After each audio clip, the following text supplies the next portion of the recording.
میں اردو میں ایسا شاعر نہیں دیکھا جیسے ہمیں اللہ نے اقبال دیا۔ وہ ہماری نسل کو پتہ ہی نہیں اقبال ہے کون۔ دی اذان کبھی یورپ کے کلیساؤں میں، کبھی افریقہ کے تپتے ہوئے صحراؤں میں، دشت تو دشت ہیں صحرا بھی نہ چھوڑے ہم نے، بحر ظلمات میں دوڑا دیے گھوڑے ہم نے۔ دی اذانیں کبھی یورپ کے کلیساؤں میں، کبھی افریقہ کے تپتے ہوئے صحراؤں میں، شان آنکھوں میں نہ جچتی تھی جہان تاروں کی، کلمہ پڑھتے تھے ہم چھاؤں میں تلواروں کی، تجھ سے سب کش ہوا کوئی تو بگڑ جاتے تھے، تیغ کیا چیز ہے ہم توپ سے لڑ جاتے تھے، نقش توحید کا ہر دل پہ بٹھایا ہم نے، زیر خنجر بھی یہ پیغام سنایا۔ پوری تاریخ بتا دی 4-5 اشعار میں۔ اس امت نے اس پیغام کو سینے سے لگا، اور میرے رب کی قسم یہ ملک فتح کرنے نہیں نکلے تھے، یہ اپنے نبی کا پیغام سنانے نکلے تھے۔ اور 100 سال کے اندر یہ پیغام 92 ہجری میں میرا ضلع ملتان ہے، ملتان میں محمد بن قاسم داخل ہو چکے تھے، اور ادھر کاشغر تک قتیبہ بن مسلم باہلی پہنچ چکے تھے، اور ادھر جنوبی فرانس تک عبد الرحمن الغافقی پہنچ چکے تھے، سینیگال چاڈ تک کے حدود اور باؤنڈریز پر صحابہ کے لشکر پہنچ چکے تھے، استنبول کے دروازوں پر ابو ایوب انصاری دستک دے رہے تھے، اور اس طرح یہ آفاق میں گھومے کہ ان کو لوٹ کے آنا بھی بہتوں کو نصیب نہ ہوا۔ ابو زمع بلوی تیونس قیروان میں قبر میں گیا ہوں۔ ابو زمع بلوی کون ہے؟ صلح حدیبیہ میں جب آپ نے سر کے بال منڈائے تو آپ کی حجامت کرنے والے ابو زمع بلوی تھے، تو کچھ بال آپ نے ان سے لے لیے تھے ابو زمع نے۔ جہاں آپ کی قبر مبارک ہے ساتھ ہی بال بھی وہیں دفن ہے، بال بھی وہیں دفن ہے۔ میں نے کہا تو میرے ساتھ ہی دفن کرنا، وہیں بال بھی دفن۔ خیر، ابو لبابہ انصاری تیونس میں ہے، رویفہ انصاری لیبیا میں ہے، عبد الرحمن بن عباس شمالی افریقہ میں ہے، کثیر بن عباس شمالی افریقہ میں ہے، عقبہ بن نافع الجزائر میں ہے، عبد الرحمن الغافقی جنوبی فرانس میں ہے، اسد بن فرات یہ سسلی صقلیہ میں ہے، قسم بن عباس سمرقند میں ہے، عبد الرحمن بن سمورہ خراسان میں ہے، سجستان یہ افغانستان کا پرانا نام ہے سجستان، اور اس میں پورا بلوچستان بھی شامل تھا، خزدار کلات یہ سب سجستان کا حصہ تھا۔ عبد الرحمن بن سمورہ سجستان میں قبر بنی ہے۔ فضل بن عباس ملک شام، ابو الدرداء ملک شام، سلمان فارسی عراق، عقبہ بن عامر الجہنی مصر، عمرو بن عاص مصر۔ یوں قبریں پھیلتی چلی گئیں اور دین زندہ ہوتا چلا۔ خالد بن ولید حمص، بلال دمشق، ابو درداء دمشق، معاذ بن جبل اردن، عبد الرحمن معاذ اردن، ابو عبیدہ بن جراح اردن، عبادہ بن صامت اردن، زرار بن ازور اردن۔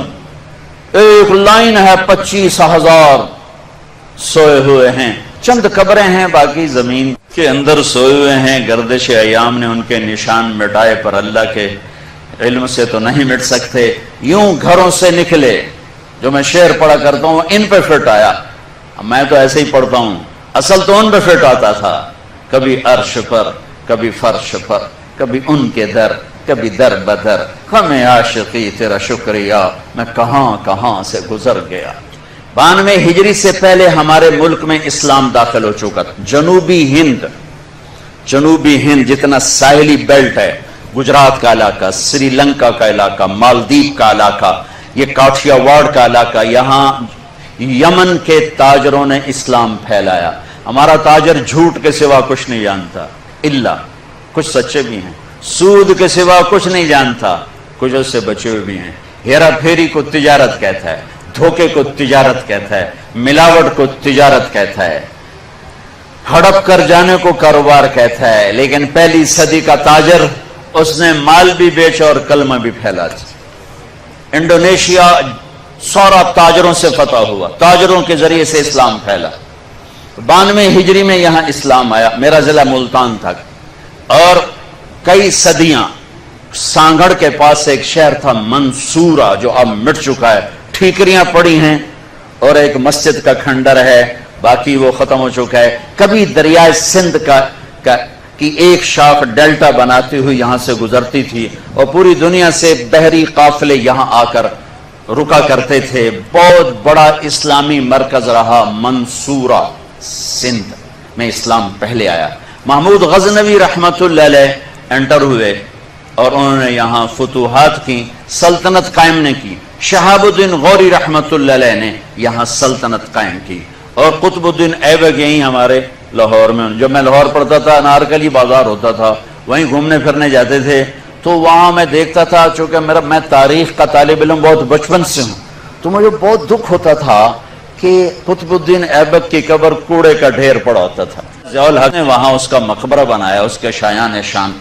اس کے نرینہ اولاد نہیں تھی، اس کے 2 داماد تھے، ایک التمش دہلی میں اور ناصر الدین قباچہ ملتان میں۔ تو اس نے ایک بیٹی التمش کو دی اور ایک بیٹی ناصر الدین قباچہ کو دی۔ ناصر الدین قباچہ کو اتنا سمجھدار نہ نکلا، وہ اچھا حکمران نہیں تھے، لیکن التمش ایسا حکمران نکلا۔ قطب الدین ایبک یہاں پہلا حکمران بنا۔ التمش ایسا حکمران تھا کہ جب خواجہ بختیار کاکی رحمت اللہ علیہ کا انتقال ہوا اور ان کے جنازے کو رکھا گیا، تو ان کے خدام نے اعلان کیا کہ حضرت شیخ کا فرمان تھا، یہ التمش ان کا مرید بھی تھا، کہ میرا جنازہ وہ پڑھائے جس کی کبھی تہجد قضا نہ ہوئی ہو، جس کی تکبیر اولیٰ قضا نہ ہوئی ہو، اور جس کی عصر کی سنتیں قضا نہ ہوئی ہوں۔ عصر کی سنتیں تو غیر موقع ہیں، کون پڑھتا ہے؟ کبھی کبھی ہم پڑھ لیتے ہیں۔ سورے مجمع پہ سناٹا چھا گیا، بڑے بڑے اولیاء، اقطاب، علماء، صوفیاء سب کھڑے ہوئے۔ جب کافی دیر گزر گئی تو ایک شخص یوں نقاب اوڑے ہوئے، منہ چھپائے ہوئے، روتا ہوا باہر آ رہا ہے۔ اور جب وہ مصلی پر آ کر کھڑا ہوا تو دلی کا سلطان التمش تھا، اور کہنے لگا، ارے میرے شیخ، تو نے میرا راز ہی فاش کر دیا کہ اللہ کا شکر ہے میری کبھی تہجد قضا نہیں ہوئی، تکبیر اولیٰ قضا نہیں ہوئی، عصر کی سنتیں کبھی میں نے نہیں چھوڑی۔ انہوں نے جنازہ پڑھایا۔ پھر اللہ نے اس خطے کو قبول کیا اور یہاں مسلمانوں کا اقتدار کوئی 700 سال تک ان کا سورج چمکتا رہا۔ خاندان غلامہ کے بعد مغلیہ سلطنت آئے، مغل حکمران جیسے کیسے بھی تھے، لیکن مجموعی طور پر بہت اچھے حکمران تھے۔ خاندان غلامہ کے حکمران چند ایک کو چھوڑ کر بہت اچھے حکمران تھے، اللہ سے ڈرنے والے تھے اور اللہ کے بندوں کا استقبال کرنے والے۔ میرا ہوم ٹاؤن ہے تلمبا، بہت پرانا ٹاؤن ہے، یہاں سکندر ذوالقرنین آ کے ٹھہرا ہے، ملتان پہ حملہ کرنے سے پہلے ٹھہرا ہے۔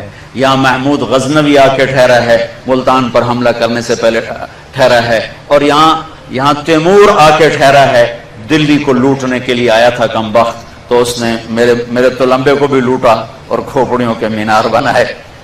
باقی 2 نے کچھ نہیں کہا، چھوٹا جا شہر آئی، لیکن اس کو خون بہا کے مزہ آتا تھا۔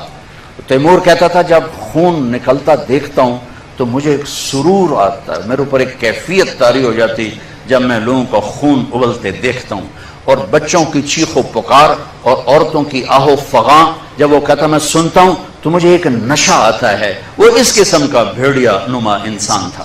تو 700 برس کی تاریخ ہے۔ حکمران اللہ تعالیٰ نے بڑے عالی شان دیے، برے بھی، لیکن برے کم تھے، اچھے زیادہ۔ لیکن اللہ تعالیٰ کا نظام ہے کہ ہر عروج کے بعد سوال ہوتا ہے۔ جب آپ ماؤنٹ ایورسٹ سے چڑھ جاتے ہیں تو پھر اس کے بعد کیا ہوتا ہے؟ اترنا ہوتا ہے نا، اترنا ہی ہوتا ہے۔ وہ اتنا چاندتے تو نہیں چڑھنا ہی نہیں، ہٹا ہی رہنا ہے نا۔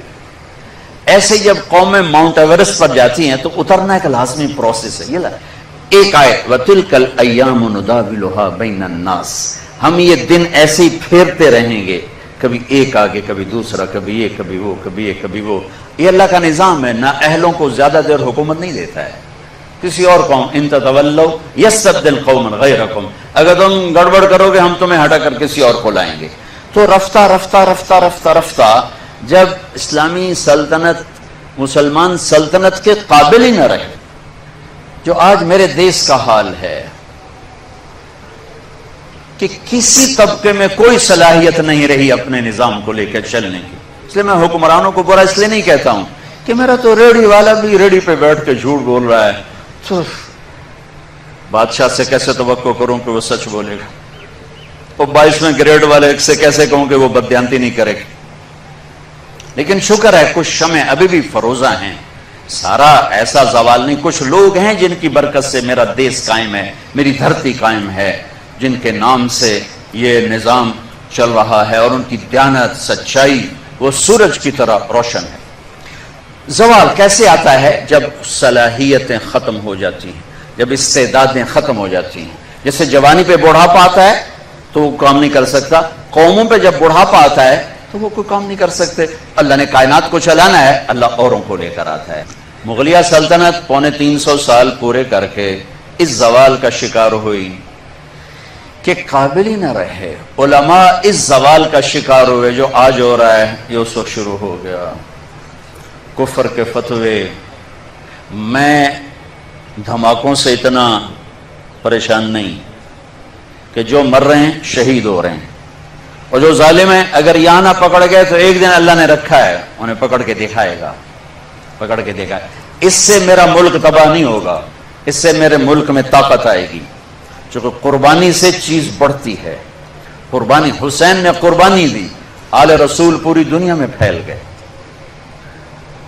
ابن زیاد، شمر، یزید ظالم تھے، نام و نشان مٹ گئے، نام و نشان مٹ گئے۔ بکریاں روزانہ ذبح ہوتی ہیں، ریوڑ کے ریوڑ نظر آتے کہ نہیں آتے؟ کبھی کم نظر آتے۔ کتے نہیں ذبح ہوتے، کبھی کتوں کا ریوڑ نظر آئے گیا 200 کتے جان دے۔ قربانی سے نہیں گھبرانا چاہیے، قربانی آگے بڑھنے کا ذریعہ ہے۔ اللہ اللہ اللہ اللہ اللہ اللہ۔ جو چیز مجھے رلاتی بھی ہے، تڑپاتی بھی ہے، پھر میں فریاد بن کے بولتا ہوں، مجھے پتا ہے میں یہ آگ نہیں بجھا سکوں گا، یہ میرا اللہ ہی بجھائے گا، کیونکہ اس فرقہ واریت فرقہ واریت فرقہ واریت منبر رسول محبت کے لیے ہے، فرقہ واریت کے لیے نہیں ہے۔ لیکن ہمارا خطیب آتا ہے، ایسی تقریر کرتا ہے کہ لوگوں کے دلوں میں آگ لگا دیتا ہے، اور ایک کو دوسرے سے متنفر کر کے نکل جاتا ہے، وہ اپنے پیسے کھڑے کرتا ہے اور لوگوں کے دلوں میں آگ بھر کے چلا جاتا ہے۔ یہ میرے دیش کا سب سے بڑا روگ ہے، اور سب سے بڑی معاملات میں سود سب سے بڑا روگ ہے، دین میں فرقہ واریت سب سے بڑا روگ ہے، اور معاشرت میں بد اخلاقی سب سے بڑا روگ ہے۔ یہ وہ سوراخ ہیں جہاں سے پانی گیا تو کشتی ڈوب جائے گی، اگر یہ سوراخ بند نہ کیے گئے تو سفینے ڈوبتے ہیں۔ ملاحوں کو کیا گلا دینا جب مسافری کدالیں لے کر اور ہتھوڑے لے کر اور آریاں لے کر تختوں کو کاٹ رہے ہیں اور اس میں برموں سے سوراخ کر رہے ہیں، تو میں ملاح کو کیا گلا دوں، میں ہوا کو کیا برا کہوں، میں طوفانوں کا کیا گلا کروں؟ تو ادھر ادھر کی نہ بات کر، یہ بتا کہ قافلہ کیوں لوٹا، مجھے راہزنوں سے گلا نہیں، تیری راہبری کا سوال ہے۔ تو ایک کفر کی منڈی لگ گئی اور حکمران صلاحیتیں ختم کر بیٹھے، تو اللہ تعالیٰ نے ایک قوم کو 7 سمندر پار بھیجا۔ جہانگیر کے سر میں درد تھا، اس وقت یہ مدراس پہ انگریز اپنی کالونیاں بنا چکے، اس کو ٹھیک نہیں ہوتا تھا، تو ایک انگریز ڈاکٹر نے اس کو، ایلوپیتھی تو فوری اثر کرتی، اس کو گولی وہ ٹھیک ہو گئی، ایک دم ٹھیک ہو۔ کہا کیا مانگتے ہو؟ کہا جی مجھے ہمیں تجارت کی اجازت دیجیے۔ تو نے اجازت دے دی۔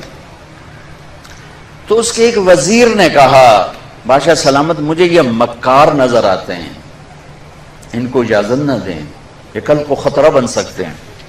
لیکن اس وقت مغلیہ سلطنت ایسے چھائی ہوئی، کوئی ندی کیڑی اوقات، کیا پدی کا شوربہ، یہ کیا کر لیں گے؟ لیکن وہ وزیر کوئی بڑا ہی سیانا تھا جو آگے دیکھ رہا تھا۔ تو محمد شاہ رنگیلا 22 سال حکومت کر کے شراب عورتوں میں ڈوب کے زندگی گزار کے مر گیا۔ 22 برس کی حکمرانی کوئی چھوٹی حکمرانی نہیں ہوتی۔ اس میں نادر شاہ درانی کا، تیمور نے لوٹا تغلقوں کے دور میں، اور نادر شاہ درانی نے حملہ کیا محمد شاہ رنگیلی کے دور میں، اور کوہنور، آپ نام سنا؟ کوہنور میں نے دیکھا ہے 2-3 دفعہ انگلینڈ میں، ملکہ وکٹوریا کے تاج میں ہے، لیکن اب اس کی وہ شان نہیں ہے، اس کو انہوں نے 3 حصوں میں 3 ٹکڑوں میں کر دیا ہے، 3 ٹکڑے بنا دیے ہیں۔ تو وہ ایک سلیم میں ہے اور 3 ایسے پٹی میں رکھے ہوئے ہیں، لہذا اس کا وہ نام اب اس پہ نہیں لگ سکتا۔ علاؤالدین خلجی ایک بہت نیک حکمران گزرا ہے، خلجی خاندان کا، 35 برس حکومت کی۔ اس نے دکن کا ایک شہر تھا دیوگری، اس پہ کیا حملہ۔ جب خزانے کا دروازہ کھولا تو اس میں ایک ہیرا پڑا ہوا تھا، وہ ہیرا اتنا بڑا تھا کہ علاؤالدین خلجی کے منہ سے نکلا، کوہ نور، یہ تو نور کا پہاڑ ہے، کوہ نور، یہ تو نور کا پہاڑ ہے۔ وہاں سے وہ اس کا نام پڑ گیا کوہ نور۔ تو جب بیچ میں تاریخ بھی سنا رہا ہوں اور کچھ اپنے ملک کے بعد سنانا چاہتا ہوں، پتہ نہیں میں پورا کر سکوں نہ کر سکوں۔ جو کچھ یادداشت میں ہے، کوئی پڑھ کے نہیں ہے، جو کچھ یادداشت میں ہے وہ آپ سے شیئر کر رہا ہوں۔ وہ نادر شاہ نے کہا وہ کو نور کدھر ہے؟ تو پتہ نہیں، سارا خزانہ دیکھ لیا، نہیں ملا۔ پھر اس نے محمد شاہ رنگیلے کے آدمی کو پیسے لگائے، کہا جی وہ اس کے پگڑی میں چھپا ہوا ہے، یہاں رکھتا ہے۔ تو اس نے ضیافت کی، کہنے لگا کہ محمد شاہ اب تو ہم بھائی بن چکے ہیں، 3 دن قتل عام کیا کمبخت نے دلی میں، اب تو ہم بھائی بن چکے ہیں، تو ہم نا دستار اپنی تبدیل کریں، تو میرا بھائی میں تیرا بھائی، اپنی پگڑی اتار، اس کی پگڑی اتار کے اپنے سر پہ رکھ لی، اس کی اتار کے اس کے بس سر پہ رکھ لی۔ وہ بیچارہ نہ کہنے کا نہ سننے کا، محکوم بیچارے کی کیا طاقت ہوتی بھی، او گیا کو نور۔ وہاں سے آیا احمد شاہ ابدالی کے پاس، افغانستان سے پھر انگریزوں نے قابو میں کیا، پھر اسے ملکہ وکٹوریا تک پہنچایا گیا۔ تو انگریز یہاں انٹر ہوا۔ کب انٹر ہوا؟ جب ہم زوال کا شکار تھے۔ اب آپ حیران ہوں گے، جب صرف 2 لاکھ کے ساتھ، کبھی 2 لاکھ سے زیادہ گورا اس ملک میں نہیں رہا، اور 20 کروڑ انسانوں پر حکومت کی۔ کس لیے کی؟ کہ وہ آپس میں لڑ کے مر رہے تھے، آپس میں لڑ کے فنا ہو رہے تھے، اور اجتماعی سوچ ختم ہو گئی تھی، اجتماعیت ختم ہو گئی تھی۔ تو 1757 میں سراج الدولہ کو شکست ہوئی، اور وہ اس کا حقدار تھا کہ اسے شکست ہوتی۔ سازش میں چھوٹا سا بہانہ ہے، سازش ہوئی، میر جعفر مل گیا، لیکن میر جعفر کا ملنا شکست کا سبب نہیں ہے، سبب نااہلی ہے۔ سراج الدولہ دن کے 12 بجے اٹھتا تھا، پورے بنگال کا بادشاہ، اور اس کے مقابلے میں لارڈ کلائیو، اس کی کلرک کی حیثیت تھی۔ وہ کمبخت دن چڑھنے سے پہلے گھوڑے پہ سوار ہوتا تھا، اور دن چھپنے کے بعد گھوڑے سے اترتا تھا۔ وہ سارا دن گھوڑے کی پشت پر، اور وہ سارا دن رات کنیزوں کے درمیان، لونڈیوں کے اندر سراج الدولہ، اور دن میں سوئے ہوئے ہیں۔ نواب صاحب 12 بجے اٹھیں گے تو شکست تو پھر مقدر ہے۔ میدان ان کے ہاتھ میں ہوتا ہے جو میدان میں کھڑے ہوتے ہیں۔ راگ و رنگ، ناچ گانا، موسیقی، یہ زوال کی نشانیاں ہیں۔ جو قومیں تباہ ہوتی ہیں وہ سارنگی کی سر پہ تباہ ہوتی ہیں، جو قومیں سر اٹھاتی ہیں وہ تلوار کی جھنکار پہ سر اٹھاتی ہیں، تیر کی سنسناہٹ پہ سر اٹھاتی ہیں۔ میری ساری نسل گانے بجانے میں ڈوب چکی ہے، اور میرے دانشور اس کو تہذیب اور ثقافت کا نام دینے کے لیے سارے زور لگا رہے ہیں۔ ارے مجھے چھوڑ دو، میری بات دیوار پہ مار دو، پاگلو اپنے شاعر کو پڑھ لو جس کو تم سارے مانتے ہو۔ تجھ کو بتاتا ہوں کہ تقدیر امم کیا ہے، شمشیر و ثنا اول طاؤس و رباب آخر۔ جب قومیں اٹھتی ہیں تو ان کے نغمے تلوار کی جھنکار ہوتی، گھوڑوں کی ہنہناہٹ ہوتی ہے، ولادیات ذبحان قربان جو میرا قرآن، میرا اللہ گھوڑوں کے ہن ہنانے کی قسم اٹھا رہا، ہائے ہائے ہائے ہائے، والعادیات ضبحا فالموریات قدحا فالمغیرات صبحا فاثرن به نقعا ووسطن به جمعا۔ تیمور نے دنیا فتح کی، کبھی محل میں زندگی نہیں گزاری، خیموں میں کم وقت سوتا رہا، ساری زندگی خیموں میں سویا۔ چنگیز خان دنیا کا سب سے بڑا فاتح ہے، ساری زندگی خیمے میں سویا، کبھی محل میں نہیں سویا۔ اس کی اولاد نے سونے چاندی کے گھر کھڑے کر دیے، وہ موت تک خیمے میں سویا۔ کہ آؤ میں تمہیں بتاؤں، آؤ میں تمہیں بتاؤں کہ قوموں کی تقدیر کیا ہے، بلندی کب آتی ہے، زوال کب آتا ہے۔ جب شمشیر ہوتی ہے، تیر و تلوار کے نغمے ہوتے ہیں تو یہ اوپر اٹھتے ہیں، اور جب طبلے کی تھاپ ہوتی ہے اور سارنگی کی سر ہوتی ہے اور گانے والی کیا آواز ہوتی ہے، تو پھر وہ قومیں سو جاتی ہیں، ڈوب جاتی ہیں، ہلاک ہو جاتی ہیں، تباہ ہو جاتی ہیں۔ تم شریعت کو بیچ سے نکال دو، تاریخ کو بیچ میں لاؤ کہ قوموں نے عروج کیسے پکڑا، زوال کیسے آئے۔ سارے حکمران ڈوبے ہوئے تھے سارنگیوں میں، کنیزوں میں، تو اللہ نے انگریز بھیجا، جاؤ ان سب کو جوتے مارو اور ان کو تخت سے کان سے پکڑ کے اتار دو۔ آخری میں ٹیپو سلطان تھے، لیکن جب کوئی قوم ڈوبتی ہے تو ایک فرد مشکل سے ہی کسی کنارے لگا سکتا، لہذا اپنی جان کی قربانی دے گئے۔ 1799 4 مئی 1799 دریائے توی وہاں بہتا ہے، اس میں اپریل کے اینڈ میں سیلاب شروع ہو جاتے ہیں اور فوجیں رک جاتی ہیں، لیکن میرے اللہ کو مسلمانوں کا اقتدار ختم کرنا تھا، تو اس سال موجیں نہیں آئی، سیلاب ہی نہیں آیا، دریا خشک پڑا تھا۔ اور انگریز کی مدد کرنے والے کون؟ نظام الدین، حیدرآباد کے مسلمان حکمران۔ مرہٹے تو چلو ہندو تھے، جب ضمیر سوتا ہے، جب حکومتیں کیوں چھینی کہ ٹیپو جیسے شاہ سوار کے لیے، شیر نر کے لیے نظام الدین کی فوج آ رہی، مسلمان فوج آ رہی، اس کے لیے تو انہیں ڈوبنا چاہیے، انہیں مرنا چاہیے، انہیں غلامی کا طوق پہننا ہوگا۔ میرے رب کا نظام ہے، میرے رب کا قانون ہے کہ یہاں نااہل کو نہیں بٹھایا جا سکتا، اہلی آتے ہیں تو نظام چلتا۔ وہاں میر صادق جڑ گیا، ادھر میر جعفر جڑ گیا۔ این جب وہ اگر یہ نہ بھی ہوتا نا تو بھی ہو ہی جانا تھا۔ میر صادق نے کہا بھائی وہ تنخواہ لے لو، فوج انگریز نے حملہ کیا، وہ کہتا آؤ بھی تنخواہ لے لو، سارے تنخواہ لے لو۔ وہ پتہ نہیں کیسے کرائے کے فوجی تھے، وہ تنخواہ لینے کے لیے دوڑ گئے۔ ٹیپو کھانا کھا رہے تھے، نوالا ہاتھ میں تھا کہ شور پڑا کہ جی قلعے کی دیوار ٹوٹ گئی، فوجیں داخل ہو گئیں، کھایا نہیں چھوڑ دیا۔ شیر کی ایک دن کی زندگی گیدڑ کی 100 سال کی زندگی سے بہتر ہے۔ انہیں پتا تھا اب کوئی راستہ نہیں ہے، اپنی جان کا نذرانہ دیا تو جنرل ہیرس نے کہا آج ہندوستان ہمارا ہے۔ شاہ عالم ثانی کے زمانے میں دہلی میں انگریز داخل ہو گئے،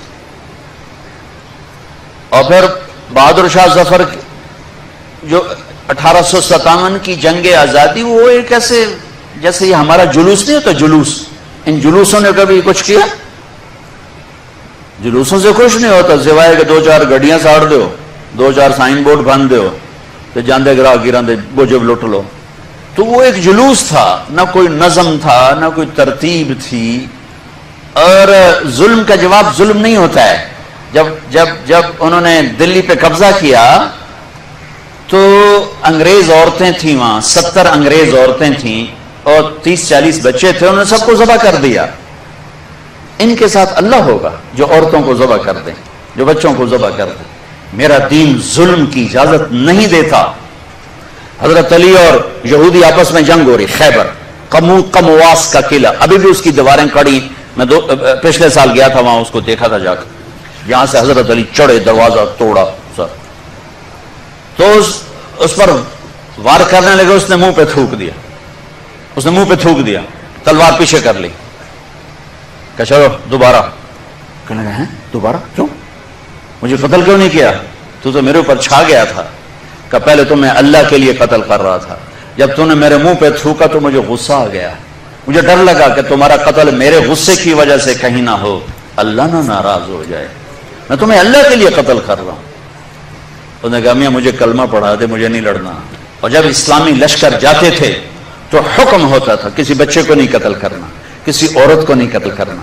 اور یوں 1857 پر آ کر مکمل زوال ہو گیا. اور پنجاب میں رنجیت سنگھ آ گیا تو اتنا کامیاب حکمران نکلا کہ انگریز آنکھ نہیں اٹھا سکے جب تک رنجیت سنگھ زندہ رہا. 1818 میں اس نے میرا ضلع ملتان فتح کیا. رنجیت سنگھ مظفر خان کی حکومت تھی، وہ 5 بیٹوں سمیت شہید ہوئے. وہ خود بڑے عالی حکمران تھے، لیکن نہ عوام میں جان تھی نہ فوج میں جان تھی، صلاحیتیں ختم ہو چکی تھی. شہید ہو گئے 5 بچوں سمیت شہید ہو گئے. پھر اس کمبخت نے وہاں میرے علاقے میں 3 بازار حسن قائم کیے.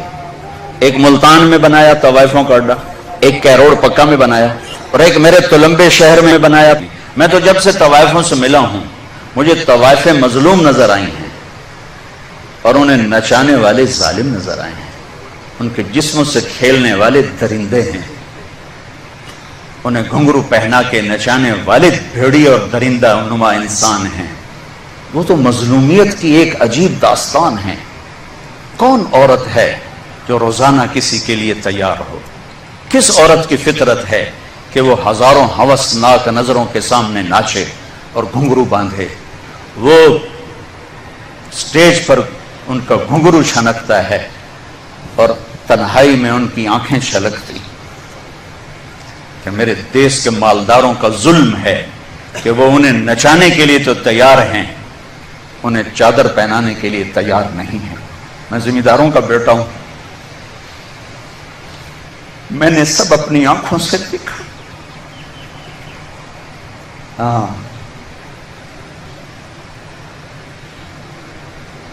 مالداروں کی ہوس کا نشانہ بننے والی طوائف ہو گئی، اور مالدار چودھری صاحب بھی رہا، کوئی دامن پہ داغ ہی نہیں.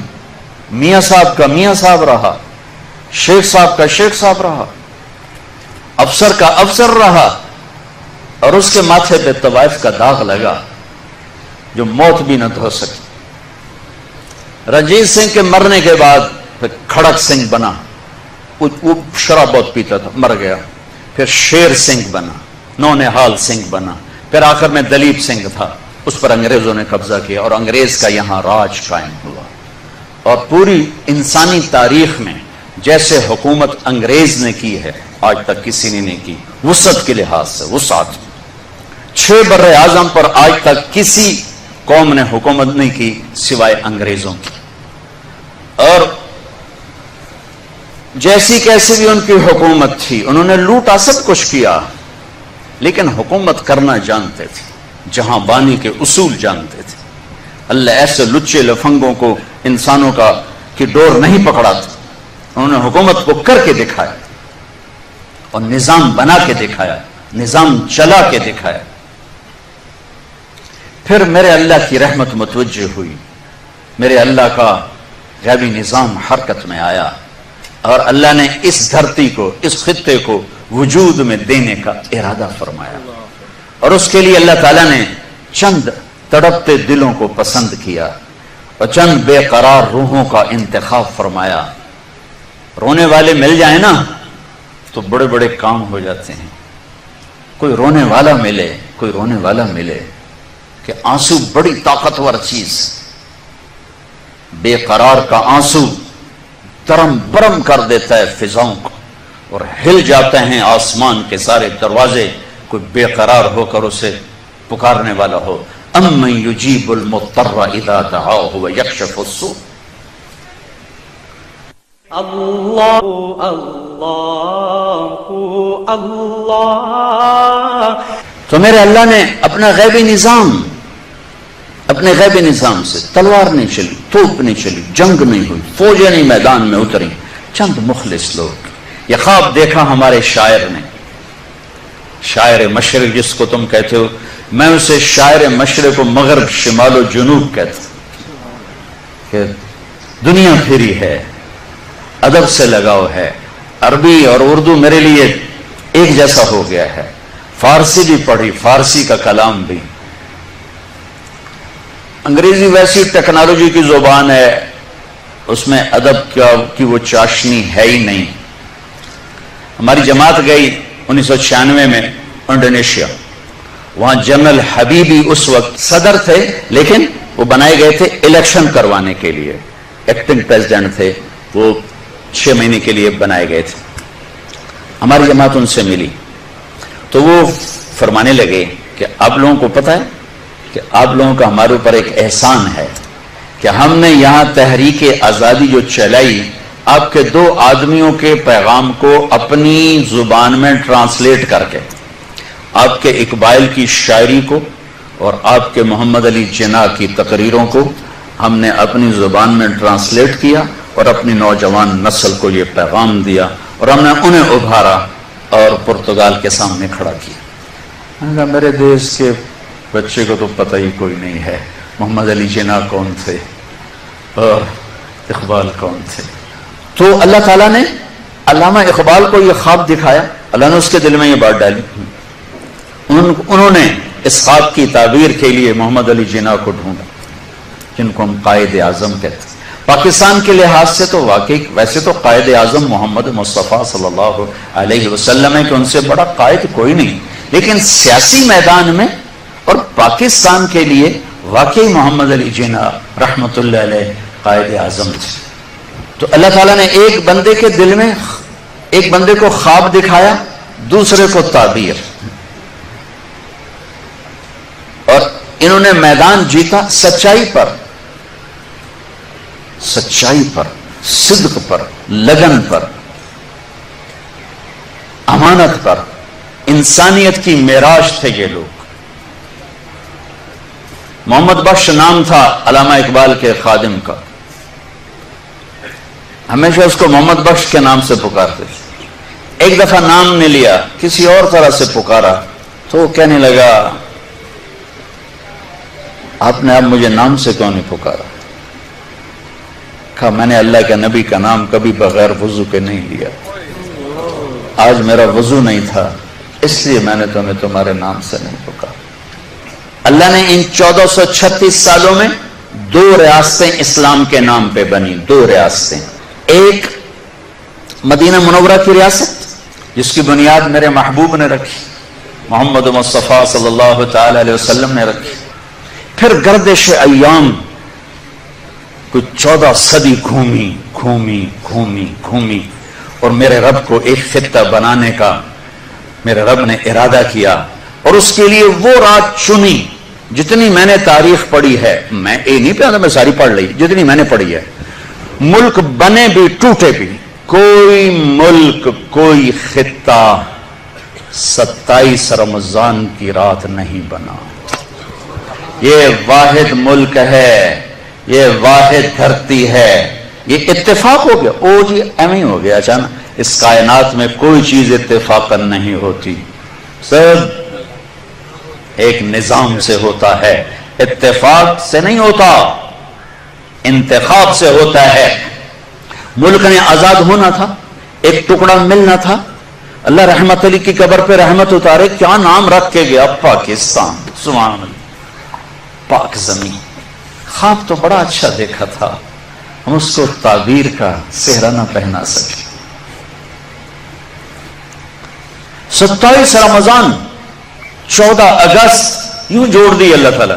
سارے مہینوں کا سردار ہے رمضان، اور ساری راتوں کی سردار ہے لیلۃ القدر، ساری راتوں کی سردار۔ اللہ نے رمضان کیوں چنا؟ 27 کیوں چنی؟ اور سوچو تو صحیح میرے عزیزو، ہماری نسل بیٹھے ہو، یہ بچے بچیاں، اس دیش کی قدر کرو۔ یہ ناچنے گانے کے لیے نہیں بنایا تھا ہمارے بڑوں نے، یہ ظلم و ستم کے لیے نہیں بنایا تھا، یہ boy friend girl friend culture کے لیے نہیں بنایا تھا۔ یہ خواب دیکھا تھا کہ ایک دیش ہوگا جہاں میرا رب کا نام زندہ ہوگا، کہ ہم آزادی سے اللہ کا نام لے سکیں گے، کیونکہ مسلم اور کافر کے مفاد ایک نہیں ہیں، مسلم اور کافر کی سوچ ایک نہیں، یہ آپس میں اکٹھے ہو کر نہیں چل سکتے، چونکہ ترجیحات کا فرق ہے، سوچ کا فرق ہے۔ اگرچہ وہ ہو نہ سکا، مجھے کبھی کبھی اتنا رونا آتا ہے کہ یا اللہ، ساری دنیا کے لوگ تو پیش ہوں گے تیرے سامنے اور تیرے نبی کے سامنے، یہ امت، لیکن یہ پاکستان والے 6 لاکھ کے سامنے بھی پیش ہوں گے جو اس دیش کے لیے ذبح ہوئے، عزتیں قربان ہوئیں۔ چند دن پہلے مجھے ہندوستان کے لوگ ملے انڈیا میں،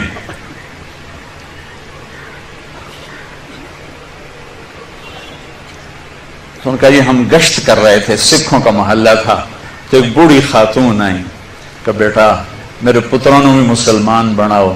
میں مسلمان ہاں، میں 47 پکڑی گئی ہوں، میں مسلمان،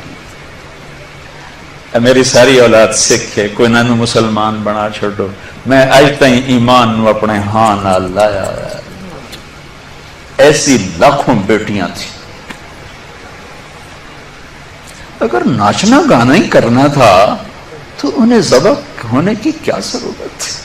اگر سود کے بڑے بڑے نظام چلانے تھے، ناچ گانے کی محفلیں سجانی تھیں، آوارگی کو تہذیب بنانا تھا، میرے دیش کی عدالتوں نے بک جانا تھا، وکیل کی بولی لگ رہی ہو جیسے منڈی میں سبزی کی بولی لگتی ہے، جو مرضی خرید لے، پیسے دے دے، قاتل بھی چھوڑا دوں گا، زانی بھی چھوڑا دوں گا، پیسے دے دو تیرا قبضہ بحال کرا دوں گا۔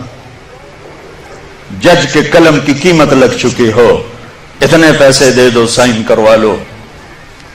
عدالتیں عمارتوں کا نام نہیں ہے، عدالتیں انسانوں کا نام ہیں۔ جب انسان بھیڑ بکری کی طرح بکنے لگیں، جب قانون کے قلم کی بولیاں لگیں، جب مالدار کے لیے اور قانون ہو، غریب کے لیے اور قانون ہو، طاقتور کے لیے اور قانون ہو، حکمران کے لیے اور قانون ہو، مخالف کے لیے اور ہو، اپنوں کے لیے اور ہو، تو وہ جنگل ہے، وہ جہاں افریقہ کا جنگل ہے، وہ کینیا اور تنزانیہ کا جنگل دنیا کا سب سے بڑا جنگل ہے۔ ابھی دیکھ کر آیا ہوں میں، ہماری جماعت چلے کی تھی، یہ اس سے بھی بڑا، پاکستان ہو یا کوئی دیش ہو، میرا دیش ہے، میں اس کے لیے آنسو بہا رہا ہوں۔ پولیس کے رویے، مالدار کے لیے اور، غریب کے لیے اور، طاقتور کے لیے اور، پیسہ دینے والے کے لیے اور، رشوت دینے والے کے لیے اور، ظالم کو پوچھنے والا کوئی نہ ہو، مظلوم کی سننے والا کوئی نہ ہو۔ یہ کیسی عدالتیں ہیں جہاں مظلوم کی سزا نہ پہنچ سکے؟ یہ کیسا انصاف ہے کہ مظلوم کو انصاف لینے کے لیے اگلی نسل تک کا انتظار کرنا پڑے؟ یہ کیسا انصاف ہے جہاں گھر بک جائیں، جائیدادیں بک جائیں، اور پھر بھی وکیل کی فیس پوری نہ ہو؟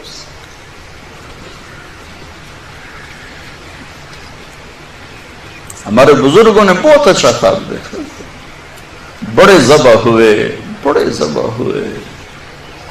چمن میں تخت پر جس دم شہ گل کا تجمل تھا، ہزاروں بلبلیں تھی باغ میں، ایک شور تھا، غل تھا، کھلی جب آنکھ نرگس کی، نہ تھا جز خار کچھ باقی، بتاتا باغباں رو رو، یہاں غنچہ یہاں گل تھا۔ اپنی تاریخ پڑھو اللہ کے واسطے، تم بھی کیسے نادان نسل ہو ہماری کہ صرف پیسہ بنانے کو اپنی زندگی کی منزل بنا کے بھاگے جا رہے ہو، بھاگے جا رہے ہو، بھاگے جا رہے ہو۔ پیسہ ہی سب کچھ، دولت ہی سب کچھ، عزت ہی سب کچھ، شہرت ہی سب کچھ۔ ایسی بیکار زندگی، ایسی بے مقصد زندگی۔ ایک موت ہے جو پیچھے لگی ہوئی ہے، یہ شمع گل ہو جائیں گی، یہ بولتی زبان ہمیشہ کے لیے خاموش ہو جائے گی، کانوں کے ٹیلی فون کے تار کٹ جائیں گے، یہ سوید لباس پہنا ہوا جسم لٹھے کے کفن میں لپیٹ کر مٹی میں مٹی کر دیا جائے گا۔ پھر ایک دن آئے گا کہ تیرے جسم کو کھانے والے کیڑے بھی مٹی میں مٹی ہو جائیں گے۔ اجل ہی نے چھوڑا نہ کسرا نہ دارا، اسی سے سکندر صفاتی بہارا، ہر ایک لے کے کیا کیا نہ حسرت سے دارا، پڑا رہ گیا سب یوں ہی ٹھاٹ سارا، جگہ جی لگانے کی دنیا نہیں ہے، یہ عبرت کی جا ہے تماشا نہیں۔ 6 لاکھ انسان ذبح ہوئے، تو مجھے کبھی خیال آتا ہے کہ یہ امت اللہ کے سامنے پیش ہوگی، اللہ کے نبی کے سامنے پیش ہوگی، اور پاکستانی 6 لاکھ کے سامنے بھی پیش ہوں گے، اور ان کے ہاتھ ہوں گے اور ہمارے گریبان ہوں گے کہ ظالموں ہماری بیٹیوں کی عزتیں نیلام، ستلج ہمارا قبرستان بنا، راوی کی لہروں نے ہمیں کفن پہنا، چناب کی مچھلیوں کے پیٹ ہماری قبریں بنے، ہماری ہڈیاں بحیرہ عرب میں جا کے گریں، ہماری معصوم بچیاں آج بھی کفر کی قید میں زندگی گزار گئے، ان کے بچے جنتے جنتے جنتے روزانہ ان کے ضمیر پہ کیا قیامتیں ٹوٹتی ہوں گی۔ تم کیا کر رہے ہو؟ بوائے فرینڈ گرل فرینڈ کیا کر رہے ہو؟ جھوٹ، سود، بدماشی، عیاشی۔ جس قوم میں ظلم پھیل جائے، جس قوم میں بددیانتی پھیل جائے، جس قوم میں جھوٹ پھیل جائے، اس کا جنازہ نکل چکا ہے، مارنے کی ضرورت نہیں ہے۔ میرے بچوں، ہم اس ملک کو بنائیں، اور اللہ کا قانون ہے کہ اپنے آپ کو بدلو۔ ان اللہ لا یغیر ما بقوم حتی یغیروا ما بانفسہم۔ طارق جمیل سے شروع کریں کہانی۔ مجھے پھر اقبال یاد آتا ہے، تجھے کیوں فکر ہے اے گل دلے صد چاک بلبل کی، تو اپنے پیرہن کے چاک تو پہلے رفو کر۔ یہ جو تم تھوڑے سے بچے بیٹھے ہو نا، اور ادھر پردے میں بچیاں بیٹھی ہیں، تم آج سے اس ملک کی فلاح کے لیے جینا شروع کرو۔ لہذا ہم کیا کریں؟ جو نبوت کا طرز ہے، اپنے آپ کو بدلو، اپنے آپ کو بدلو۔ میں اس دیش میں جھوٹ نہیں بولوں گا، اس دیش کو جھوٹ سے پاک کر دو۔ میں اس میں ظلم نہیں کروں گا، اسے ظلم سے دھو دو۔ میں یہاں دھوکہ کسی کو نہیں دوں گا، اس کو دھوکے سے پاک کرو۔ میں سود پہ نہ پیسے رکھوں گا، نہ سود لوں گا، نہ سود کے قرضے لوں گا، نہ سود پہ کاروبار کروں گا۔ میں اپنے ماں باپ کے پاؤں دھو کے پیوں گا۔ اپنے سے شروع کریں۔ میری نماز نہیں چھوٹے گی۔ اب لڑکے لڑکیاں کٹھے پڑھتے ہو، میری نظر کبھی بے حیا نہ اٹھے گی۔ یاد رکھنا میرے بچوں، جس کی نظر بے حیا ہو جائے، دنیا کے جنید بغدادی اس کے دل کو نرم نہیں کر سکتے، اس کا دل پتھر ہو جاتا ہے، اس میں خیر جاتی نہیں۔ میں انہی وادیوں سے نکل کے مدرسوں میں گیا ہوں۔ میں گورنمنٹ کالج لاہور میں پڑھا، میں سنگر تھا گورنمنٹ کالج لاہور کا، ڈانسر تھا۔ میں نے اس غلاظت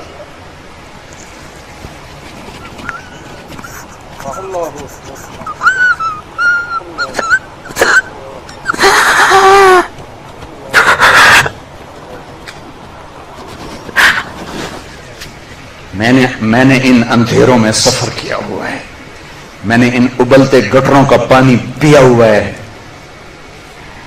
میری راتیں ایسی خوفناک گزری ہوئی ہیں۔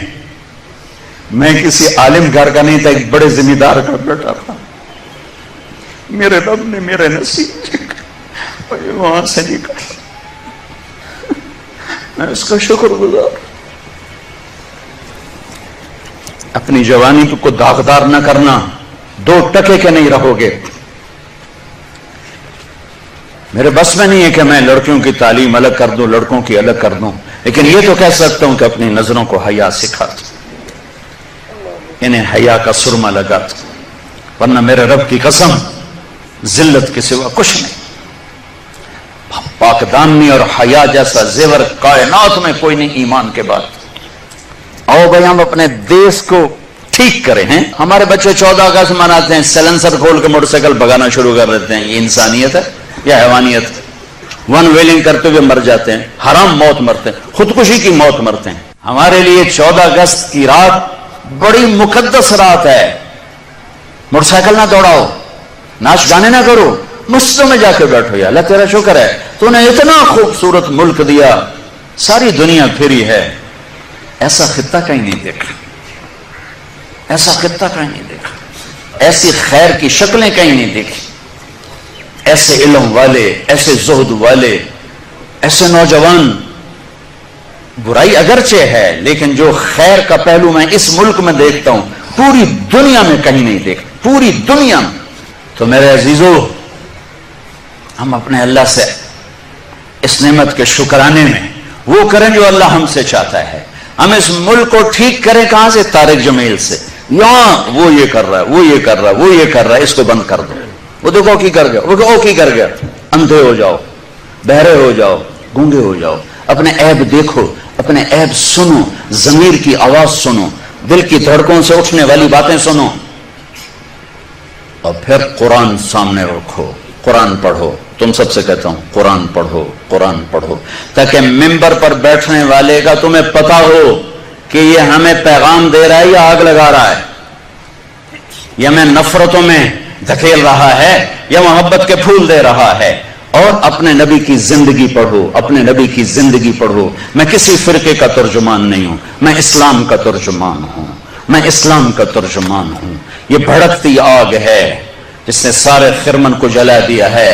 میں اکیلا کہاں تک بولوں اور کیا کیا بولوں, لیکن میرے سامنے ایک واقعہ ہے کہ جب ابراہیم علیہ السلام کی آگ بھڑکائی گئی تو گرگٹ کرلا, وڈا کرلا, اس نے آ کے پھونکیں ماری, پھونکیں, اور نام مرادہ تیری پھوکا نال کڑی اگ بچ جاونی. لیکن ایسی نحوست اس کے لیے مقدر میں آئی کہ میرے نبی نے فرمایا جہاں گرگٹ ملے اسے قتل کیا جائے. گرگٹ زیادہ تر افریقہ میں بہت ہے, ہمارے جنگلوں میں ہوتا ہے, شہروں میں نہیں.